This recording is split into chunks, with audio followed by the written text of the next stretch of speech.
Hello everyone, good morning. কেমন আছো তোমরা সবাই? আমি মৌসুমি, আবার একটা নতুন ব্লগে তোমাদের সবাইকে স্বাগত। তো সকাল সকাল ঘুম থেকে উঠে ফ্রেশ হয়ে তো রান্নাবান্না কমপ্লিট হয়ে গেছে। এবার বর আর মেয়ে দুজনেই হচ্ছে স্কুল আর অফিস যাবে। তো আমি ওরা যাওয়ার পরে ঘরে সমস্ত কাজ করে নিয়েছি। সেগুলো না আর একা একা করি তো আর ভিডিও করতে ইচ্ছা করে না, মনে হয় কখন কাজ শেষ করব। তো যাই হোক, কাজটা শেষ করে তারপরে হচ্ছে বেরিয়েছিলাম, গেছিলাম একটু বেলঘরিয়া।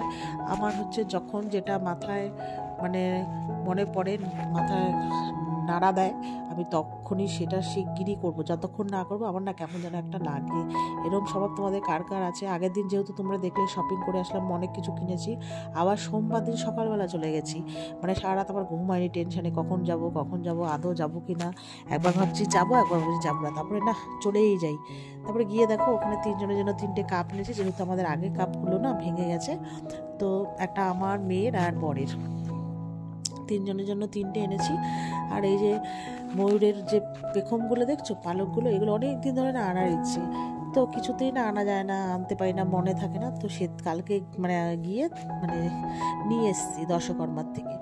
তো মেন হচ্ছে এই বুদ্ধটা আগের দিন দেখেছিলাম, আমার না খুব মনে পড়ছে বুদ্ধটার কথা। আর অতটা বড় আমার খুব মানে ইচ্ছে ছিল, ভেবেছিলাম আনবো, এখন আনবো না, অনেক পরে আনবো, কিছু কাজ আছে ঘরে, সেগুলো করার পর আনবো।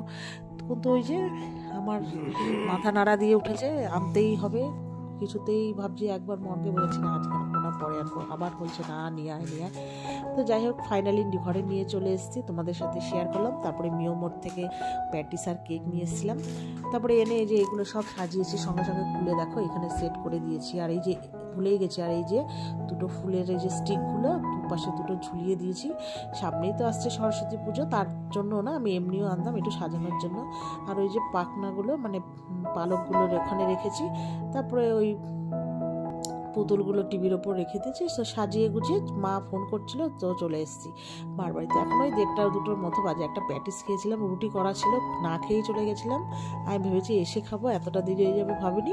এসে না একটা প্যাটিস খেয়েছি, খেয়ে দিয়ে মার বাড়ি গেছিলাম। তারপরে আর না ভাত খেতে ইচ্ছা করছিল না, তাও কয়েকটা খেয়ে বাড়ি চলে এসেছি।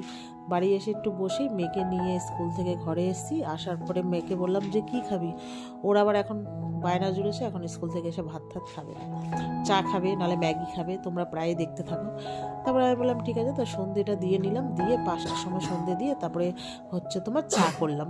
চা করার সাথে সাথে ওই যে প্যাটিস নিয়ে এসেছিলাম, আর একটা কেক বার করেছি, আর এই যে চা বসিয়েছি, তার সাথে 2 রকমের বিস্কুট নিয়েছি। ওই যে দেখলে একটা এলাচ দিয়া মানে মিষ্টি বিস্কুট, আর একটা ওই চরকার মতো, ওটা হচ্ছে কুড়মুড় কুড়মুড় করে, আমার খুব ভালো লাগে। তো এবার এই যে চা ফুটছে, এবার চা ঢেলে মেয়ে আমার জন্য নিয়ে যাব। মেয়ে যেহেতু ভাত খায়নি, তো তার জন্য এইসবের আয়োজন। তো চলো এবার আমরা খাওয়া দাওয়া করি চা। এবার আমি একটু চাটা খেয়ে একটু শোবো, তারপরে মেয়ের পড়া আছে, নিয়ে যাব। তো এই যে মেয়েকে বললাম খেয়ে নে, তো তারপরে আর আমি খেয়ে নিলাম একটু চা। আমি হচ্ছে খাওয়া দাওয়ার পরে ওর মন ভরেনি, তা বলছে কি যে খিদে পাচ্ছে। তো ওই যে সকালে যে আমি রুটি করেছিলাম আমার জন্য, ওকে টিফিনে দেওয়ার পর আমার জন্য 2টো রেখেছিলাম, আমি তো আর খাইনি। তো ও বলেছিল ডিম খাবে, অমলেট। আমি বললাম ডিম না খেয়ে ডিমের মধ্যে একটা রুটি দিয়ে সেঁকে দিই। ওই ডিম অমলেট করেছি, আর রুটিটা তার উপর দিয়ে একটু ভাজা ভাজা করে দিচ্ছি, আর তেল দিইনি। তো খাচ্ছে, তাই বললাম তাহলে আমিও একটা অমলেট করি। তো আমার সচরাচর আমি ডিমের অমলেট মানে খাই না, হঠাৎ আবার কি ইচ্ছে হলো, মনটা চাইলো, আত্মাটা খাওয়ার জন্য লাফাচ্ছিল, ওই জন্য আমার জন্য একটা অমলেট করলাম, আর ওকে ডিম দিয়ে হচ্ছে রোল করে দিলাম। যেহেতু ওর খিদে পাচ্ছে বলছে, আর যেহেতু সকালেও স্কুল যাওয়ার সময় ঠিক মতো খেয়েই যায় না, টিফিন যা দিয়ে দিই। তো এই যে খাওয়া দাওয়া করে বিশ্রাম করে এখন বাজে ওই 7টার কাছাকাছি, 6:30 7টা। তো রেডি হয়ে এবার মেয়েকে পড়তে দিতে গেছিলাম, দিয়ে মার বাড়ি এসেছি, দেখি আমার দিদি আমার মার বাড়ি ওখানে দাঁড়িয়ে আছে ছেলেকে নিয়ে। আর এবার ওকে আমি চুপ করে টেনে নিয়ে ঘরে চলে এসেছি। এবার এসে প্রথমে ভালোই ছিল, তারপর যে আমার দিদিকে দেখেছে, এবার পেদাপেদি শুরু করেছে, কান্নাকাটি। ও হচ্ছে এবার ঘরে থাকবে না, গাড়ি দেখবে। তো অনেকক্ষণ ধরে যাই হোক আর ভিডিও করি, তো ওর ক্যামেরা অফ করে একটু গল্প করলাম। তারপরে ও গেছিলো চলে, ও যেহেতু আর থাকছিল না, আর ঘুমও পাচ্ছিল ওর, ঠিক আছে। তারপরে ও চলে যাওয়ার পরে তারপরে এই যে মেন উদ্দেশ্যে মার বাড়ি যাওয়া হয়েছিল, ভাই এই ক্রিস্পি কর্নগুলো এনেছিল, তাই বলেছিলাম ফেলে না দিয়ে আমি এগুলো তোমাকে চিলি কর্ন বানিয়ে দেবো।